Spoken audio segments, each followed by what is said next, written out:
Hi guys! Andito na yung bago nilang kulungan. Yan, meron silang higdanan. Yan, ako na nagawa niyan. Yan sila, ginawan ko sila kahapon. Wala pang sapin kasi po labahan. Ito yung bago nilang bahay. Oh, ano? Ha? Ha? Hello? Tapos, ayan. Hindi sila makadaan kasi mas mabuti ng nasa loob sila ng bahay kontra sa nasa labas kasi yung iba kong pusa nasagasaan, namatay tuloy.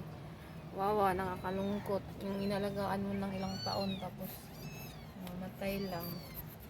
Ayan oh, nagkain siya. Hi, flower! Kaso